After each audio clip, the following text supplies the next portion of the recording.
Hello friends, मैं आपकी दोस्त सुधा सिंह विकलांग साथी ट्रस्ट के दिव्यांगम चैनल से आप सबका स्वागत करती हूं और आशा करती हूं आप लोग स्वस्थ होंगे। तो फ्रेंड्स, आज मैं आप लोगों के लिए एक नई कहानी लेकर हाजिर हूं, परवरिश।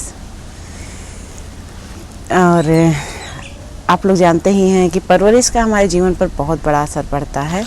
तो आज की मेरी कहानी का शीर्षक है परवरिश।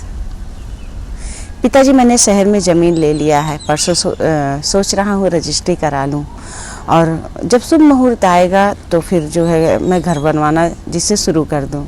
अजय ने अपने पिताजी से कहा। बेटा, क्या ज़रूरत है, तुम वहाँ रहोगे, हम लोग यहाँ रहेंगे और फिर इतनी ढेर सारी ज़मीन जायदाद तो है जिसके तुम इकलौते वारिस हो और तुम्ही को ही सब कुछ देखना भालना है, तो तुम शहर में ज़मीन लेकर क्या करोगे? अजय के पिताजी ने अपने बेटे से पूछा। पिताजी, मुझे अप डाउन करना पड़ता है और बेटा भी बड़ा हो रहा है, उसका भी एक अच्छे स्कूल में एडमिशन कराना है और मुझे दिक्कत होती है, 1 घंटा आना 1 घंटा जाना दिक्कत होती है। तो इसलिए मैं सोच रहा हूँ वहीं पर मैं ऑफिस के पास ही ज़मीन ले लूँगा। वहाँ पर स्कूल भी अच्छे हैं और शहर में वहाँ पे बच्चा हमारा पढ़ेगा तो अच्छी एजुकेशन मिलेगी। यहाँ पर एजुकेशन भी उतनी अच्छी नहीं है, तो इसलिए मैं सोच रहा हूँ कि मैं वहाँ पे ज़मीन में घर बनवा लूँगा तो सही रहेगा और फिर मेरा एक अपना घर होगा।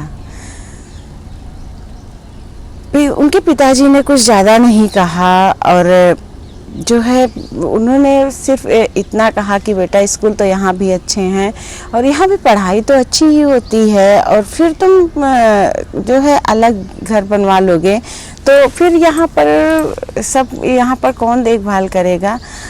उन्होंने इतना ही कहा। इसके बाद वो चुप हो गए क्योंकि उन्हें लग रहा था कि ज़्यादा कुछ कहना अच्छी बात नहीं है। बेटे का मन है, अगर मैं उसे तोड़ता हूँ तब भी उसे दुख ही होगा। इस वजह से वो ज़्यादा कुछ नहीं कहते हैं और उनका बेटा जो है एक ज़मीन लेता है, वहाँ पर जो है उस ज़मीन की रजिस्ट्री कराता है और रजिस्ट्री कराने के बाद जब अच्छा मुहूर्त आता है तो फिर अपना घर बनवाना शुरू कर देता है। वहाँ पर जब उनका घर बन रहा था तो मिस्टर राधे श्याम, जो उनके पिताजी थे, उन्होंने ज़्यादा कुछ नहीं कहा, पर उनकी माँ सुनीता जो ये सारी बातें सुन रही थी और उनके बेटे ने उनसे एक बार पूछना ज़रूरी भी नहीं समझा कि माँ, मैं ये करने जा रहा हूँ, करूँ कि ना करूँ। तो उन्हें बड़ा बुरा फील हुआ कि जो है उनका बेटा उनसे दूर रहने की सोच रहा है।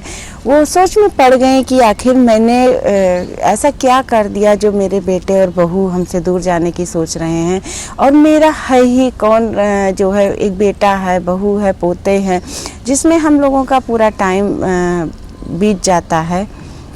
और वो अपने उस दुनिया में पहुंच गए कि जब उनके हस्बैंड जॉब करते थे, उन लोगों ने एक एक पैसा बचाकर अपने बेटे को पढ़ाया था और जो भी पैसा बचा हुआ था उसका अपने बेटे के लिए एक सुंदर सा घर बनाया था। उन्हें पता था कि किस तरह किस प्रॉब्लम में होकर उन लोगों ने जीपीएफ से अपने पैसे निकाले थे, फिर इसके बाद ज़मीन खरीदा था, फिर इसके बाद उन्होंने अपने बेटे की पसंद का एक घर बनाया था। उनका ख्वाब था कि उनकी बहू अपने घर में आए, लेकिन जब आज उनके बेटे ने कहा कि वो अपना घर बनाना चाहता है तो वो लोग सोच में पड़ गए कि तो फिर ये किसका घर है? इस घर के लिए हम लोगों ने कितना सब कुछ किया और कितना मेहनत से इस घर को हम लोगों ने बनाया, और आज उन्हीं का बेटा कह रहा है कि वो अपने लिए घर बनवाना चाहता है। तो थोड़ा सा सुनीता जी के लिए ये बातें बहुत बड़ी उन्हें लगी कि अब वो अकेले मियाँ बीबी, फिर वो अकेले मियाँ बीबी रह जाएंगे और उनका पोता जो था जिसके साथ वो लोग पूरा दिन खेलते थे, बातें करते थे, उसे छोटी छोटी बातें सिखाते थे, वो भी उनसे दूर हो जाएगा। और ये सारी बातें उन्हें थोड़ा सा दर्द दे रही थी और इस तरह जो है उन्होंने कुछ बोला नहीं, पर उनके अंदर मन ही मन एक दर्द चल रहा था कि हाँ, उनका बेटा उनसे वो अपना घर बनवा के वहाँ चला जाएगा और उनका बेटा उनसे दूर हो जाएगा। सुनीता सोच रही थी कि उनके प्यार में क्या कमी रह गई। उनकी बहू ने भी कभी उन्होंने अपनी बहू को भी कभी कुछ नहीं कहा, ना बेटे को कभी कहा। कभी उनके किसी भी लाइफ में उन लोगों ने इंटरफेयर नहीं किया था। हर काम हर चीज़ बहू का जिस हिसाब से बहू कहती थी उस हिसाब से वो लोग करते थे। वो बहू को बहू नहीं बेटी मानते थे। तो आखिर ऐसा हुआ क्या जो उनके बेटे ने ये डिसीजन लिया कि वो शहर में जाके घर बनवा के रहेगा। उनका बेटा और बहू अक्सर अपने घर के बारे में बात करते। इधर शुभ मुहूर्त भी आया और उनका घर बनना शुरू हुआ। उन्होंने एक बहुत अच्छे इंजीनियर से अपना घर डिज़ाइन कराया और उस घर के लिए हर चीज़ दोनों मियाँ बीबी चुन चुन कर लाते थे। जहाँ पर वो सुनीता जी और राधे श्याम जी से बिल्कुल नहीं पूछते थे कि क्या चीज़ें लगवानी चाहिए, क्या नहीं लगवानी चाहिए, क्या कैसे क्या बनवाएं। तो ये चीज़ें सुनीता जी को भी बुरा लगता कि उनके बेटे और बहू ने एक बार भी उनसे राय लेना ज़रूरी नहीं समझा। उन्होंने ये भी नहीं पूछा कि पिताजी कैसे क्या करें या माँ कैसे बनवाएं। और जो भी चीज़ें पसंद करनी होती थी दोनों मियाँ बीबी चले जाते थे और अपनी पसंद का टाइल्स है या अपनी पसंद की चीज़ें वहाँ लाकर रखते थे, वहाँ लाकर लगवाते थे। जो कि सुनीता जी को बहुत बुरा लगता था कि कम से कम पसंद ना सही लेकिन एक बार उनके बच्चे उनसे राय तो ले लेते। वो अपने दिल ही दिल में बहुत दुखी रहती थी। सोचती थी कि आखिर ऐसा क्या हो गया जो उनके बेटे ने इतना बड़ा डिसीजन लिया। उसने एक बार भी नहीं सोचा कि मम्मी पापा अकेले यहाँ घर पर कैसे रहेंगे। और इसी उधेड़-बुन में अक्सर वो थोड़ा चिड़चिड़ापन उनके अंदर आ गया था। वो थोड़ा गुस्सा करने लगी थी, बात बात पे चिढ़ जाती थी और अक्सर उदास रहा करती थी। एक दिन उनके मोहल्ले में कुछ पूजा पाठ था, कुछ कथा वगैरह था, जहाँ पर वो जाती हैं और वहाँ पर उनकी कुछ सहेलियाँ जो उनके मोहल्ले की होती हैं वो मिलती हैं। तो वो पूछती हैं कि तुम्हें क्या हुआ, तुम्हारा चेहरा दिन प्रतिदिन उतरता जा रहा है और तुम पहले तो ऐसे नहीं थी, हमेशा हंसती बोलती थी और अब ऐसा क्या हो गया है कि तुम्हारा चेहरा उतरता जा रहा है। तुम ऐसे कैसे, मतलब किस ऐसे हो गई हो। तो इस पर सुनीता ने कहा नहीं कुछ नहीं। तो एक मोहल्ले में एक लोग थे, उन्होंने कहा कि सुना है तुम्हारा बेटा शहर में घर बनवा रहा है, तुम्हारे बहू बेटे, और अब तो बढ़िया है, तुम्हें तो खुश होना चाहिए कि तुम्हारा बेटा एक नया घर बनवा रहा है।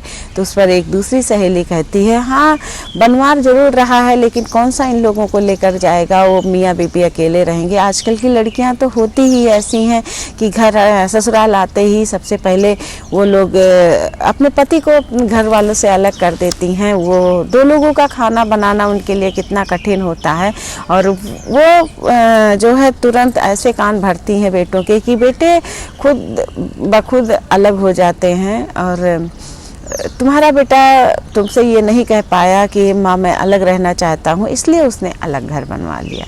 सुनीता जी को ये बातें बहुत अजीब लग रही थी। उन्होंने कहा नहीं मेरी बहू ऐसी नहीं है, आज तक वो जब से आई हुई है उसने पूरा आदर और सम्मान मुझे दिया है, मुझे कभी भी कुछ गलत नहीं कहा है, ना कभी मेरे किसी बात का जवाब दिया है। अब उनकी कोई परेशानी होगी, मेरा बेटा ही नहीं चाहता जब हम लोगों के साथ रहना, तो बहू क्या करे।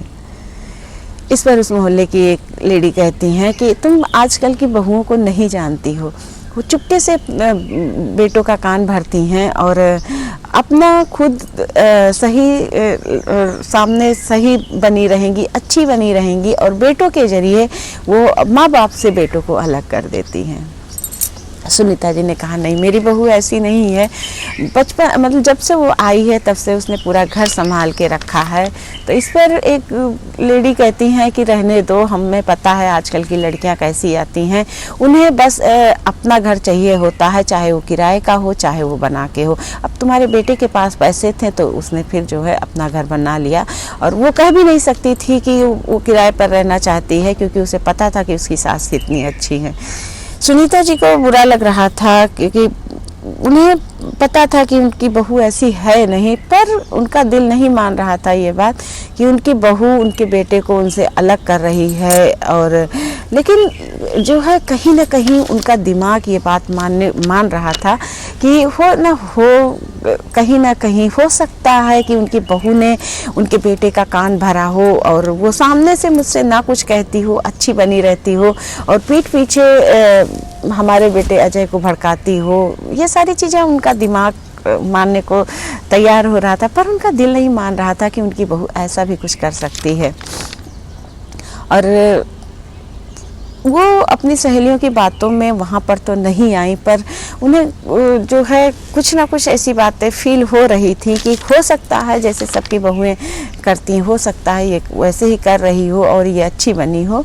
तो इस वजह से जब वो घर आती हैं तब उनके अंदर थोड़ा सा और गुस्सा आता है। जब अपनी बहू को देखती हैं तो उन्हें बुरा लगता है कि ये लड़की जो है जब से मेरे घर आई है बहुत अच्छी थी, लेकिन ये जो है मेरे बेटे को इसने इतना भड़का दिया कि आज मेरा बेटा मुझसे अलग होना चाहता है।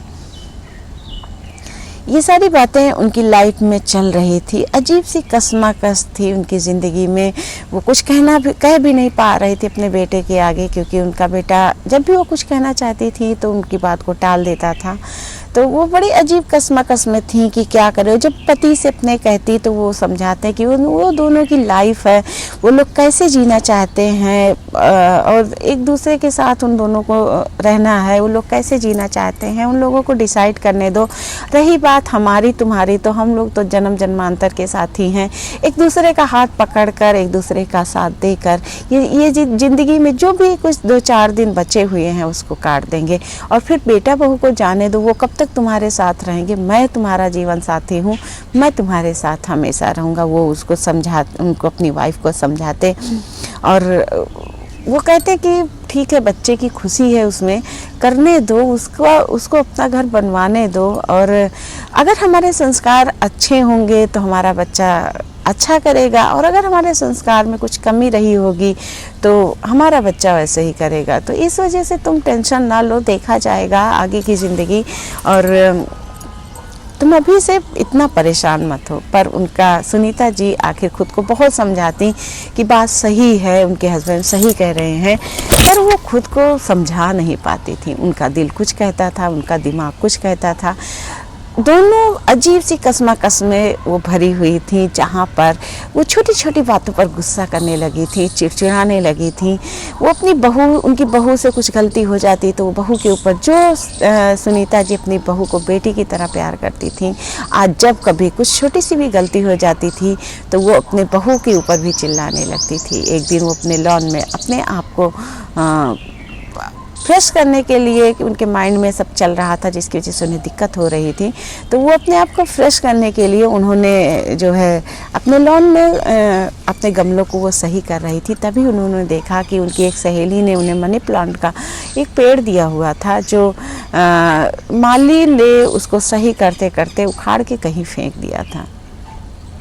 सुनीता जी ने जब अपने गमलों को देखा तो उन्हें बहुत बुरा फील हुआ कि बताओ, इतने दिन से उनकी सहेली ने दिया था, उसे किस तरह उन्होंने पाल पोस कर बड़ा किया था, उस मनी प्लांट को धूप छांव सबसे बचाया हुआ था, आज माली ने उनसे बिना पूछे उखाड़ के फेंक दिया।